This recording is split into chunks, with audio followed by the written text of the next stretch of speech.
All right. Here we are about what?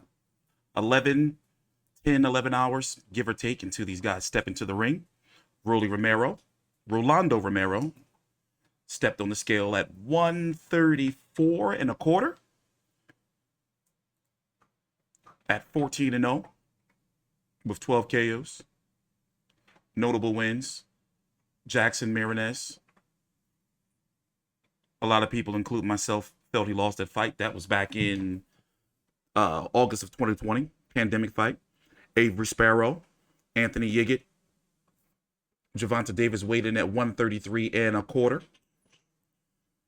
26 and 0 with 24 KOs. We got the judges and the officials for the fight here. You're going to have David Fields, who's going to be the referee. You've seen him before. Bald black dude. Here, I'll pull him up on the screen for you. Here he is right here. You know this guy, right? You've seen him before. Kind of wasn't Steve Willis, but hey, you know, it is what it is. The judges will be Ron McNair, Kevin Morgan, Robin Taylor. This is from Bad Left Hook. McNair, he judged Nam BR versus Lucas, 96-94. The other judges had it 95-95. Morgan, Kevin Morgan, basically no credit in his 2019 loss to Mick Conlon. Okay. Then you have, oh, wait, here it is. The controversy. You know, I'm just glad Rolly's okay. You know, that was a 95-foot drop. Look, and Tank did it so casually. You still that evil in Tank's eyes? He's had enough. It's crazy because, looking at this fight, I do admit, this event, for me, it's been really hard to really try to give this event any credit. For example, look at the undercard, Lara versus Gary Spike O'Sullivan, a fight that would have been bad 4 years ago. But here we are in 2022 getting it. Then you have Jesus Ramos taking on Luke Santamaria. That's pretty much a prospect fight, you know. Jesus Ramos, he is the guy that's supposed to win. And then you're opening up the broadcast with pretty much just a giveaway fight. You know, it's supposed to be fully action-packed, but doesn't really mean anything. Eduardo Ramirez versus Luis Melendez. And then you have Luis Arias taking on Jimmy Williams. And I forgot the other fight that they're showing. Is it this Ellis one? No, it's not that one. I believe it's this one, Adrian Benton versus Jose Meza. I don't remember. But that's going to be on the free view on Showtime YouTube page. Take your time out, like the video, subscribe to T-Street Controversy with Fight V360. We're going to talk about the fight for a little minute here on my official fight day preview and predictions. And I've been trolling all week, but I do have Tank Davis. Let's just get that out of the way.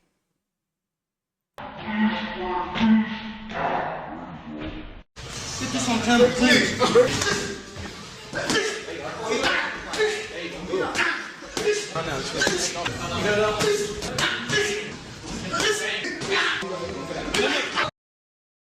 This is supposed to be, well, it is. It's footage of Devin Haney, who's fighting next week against George Kambosos for Undisputed, beating up Devin Haney in sparring. But I never really counted sparring stuff. That shit really never really, you know, like hit it off with me when people show sparring footage, you know? Because sparring is going to be sparring. But there is some footage also of Rolly beating up on Ryan Garcia. You never know how a fighter's going to come into sparring. You know? They may be out drinking or partying the night before, maybe just coming in just to work on a couple of things. You never know. Stango Valentino, been mine ever since. If anybody asks. I mean, he's a character. He's a funny dude. He's definitely a funny dude. But to be honest, you know, I mean, he is a big 135 pounder. He does walk around at about 180 pounds or so. And, you know, he does have power. Tank Davis has said, you know, that he's not an awkward fighter, but that he's one of those fighters that, you know, that's still, look at that. He could have hurt Rolly, man. That was a fucking 45-foot drop. I'm surprised Rolly's still here with us today. But he was saying that Rolly's one of those fighters that he been coming to the gym and now he think he like good. But at the end of the day, Rolly's fighting on pay-per-view in Brooklyn. Like that right there is a big deal, you know? But it's supposed to be a really good turnout for the event. Meaning in Brooklyn, after all, it is Memorial Day weekend. You know, a lot of people are going to be partying, and this is the first big boxing event in New York, in the Barclays Center, excuse me, since I believe it was Jamal Charlo versus Matt Vakorbov and Jamel Charlo versus Tony Harrison too. I know, I was there. By the way, follow me on Twitter at T Street Controversy. The link is right down below in the description box. So we pretty much post everything. I just, you know, I'm not just an all boxing guy, you know, but anyway, moving on.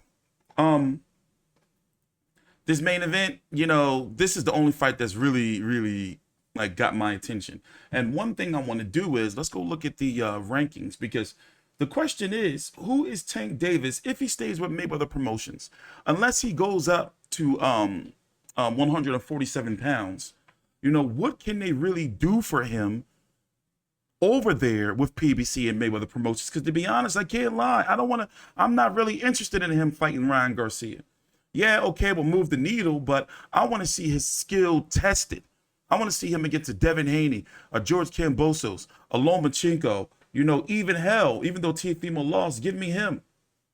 But looking at the stable over there, and unfortunately, you know, prayers to him and his family, but Gary Russell lost his pop coming off of a loss. So that fight used to really mean something to me. I really wanted to see, and I still do, but not right now. You know, Tank Davis versus Gary Russell Jr. You know, over at Top Rank, there's the prospect of maybe him fighting Shakur Stevenson. That will probably take place at 135. Unless, you know, they want to fight, you know, at 130, you know, if they can get back down there. At 135, I mean, you know, yeah, you got the Michelle Rivera fight. You know, people have been talking about Jose Valenzuela, but he ain't there yet. Like, he don't really move the needle, you know. And honestly, I don't see PBC making that fight. They're going to try to build him up more. You see what I'm saying? Like, he's just getting there. I don't see them doing that yet. You know, and you got to understand, like, you know, we've watched boxing too long for us to think they will put something like this together yet. I'm sorry, we don't see it. You know, they're going to try to build him up. Don't see it. You know, I don't see it. But, you know, yeah, you got Michelle Rivera. You know, you got Venezuela, Frank Martin. But do you really think that they're going to make those fights? And do those fights move the needle for you? You know, yeah, for maybe the hardcore fan, you're going to be like, yo, this is going to be a good fight. But casual, remember, they say Tank Davis is a pay-per-view, you know, box office attraction. They're expecting a sellout in the Barclays. I can't wait to see the numbers. And Leonard Ellerby has went on the record multiple times to say that they're not giving out no tickets. You know, he's had to tell athletes, like, listen, you know, we don't got them right now. You know, like, nah, ain't no free tickets. You buy these shits. But, you know, if you would have signed with Top Rank, you know, you got, now I'm saying, you know how like when a fighter first signs with a promoter, you know, or a network, they like to give him a little nice little soft touch. You know, maybe Richard Comey versus Jose Pedraza winner. You know, the Pedraza would be a rematch. Not saying I would be cool with it, but if they want to throw him straight in the hot water, be like, look, you know, when Loma come back, we put you and Loma on pay-per-view. Boom. That's at 135. You know, then the winner of you and Loma, you know, whenever Loma's done with war, you know, you can fight the winner of Haney versus Kambosos. Remember, this is a 2-fight deal. Then when you look at the fights that are possible at 140 pounds, you know, that the whole doors will be opened up to. You know, Riga's program. Remember, Probellum is working with Top Rank, even though they said they wouldn't, because, you know, Nilton Donaire is Probellum. Jose Ramirez, Jose Zabeda, Liam Paro, Teofimo Lopez, Josh Taylor, Arnold Barboza. But on PBC, you know, Sabril Matias, Gary Antoine Russell, you know, Bakhtir Akhmedov. You know, it just don't really move the needle for me, man. But regardless, you know, I am hyped for the main event. The undercard, not too much, especially if Lindy Lara and Gary Spike O'Sullivan decide to go 12 rounds. Ew. Now, this is supposed to be for the WBA world title, meaning the winner is supposed to be the winner, the mandatory for Golovkin. But Golovkin's going to be fighting Canelo, and don't be surprised if the winner of Lara, Gabriela Sullivan, gets elevated. And do you even know what's nastier? Look at this right here. Lara's next mandatory could be either, we're talking about at 160, either Chris Eubank Jr., Jaime Munguia, and look who's number 3, 47-year-old Sergio Martinez is in the mix. 47-year-old Sergio Martinez is in the mix, guys. He's ranked higher than Gabriela Sullivan. Boxing is weird like that. Take your time out, like the video, subscribe. We're going to be here tonight, $74.99 on Showtime pay-per-view. We're going to be streaming during the main event and covering the post-fight press conference as well as my post-fight video.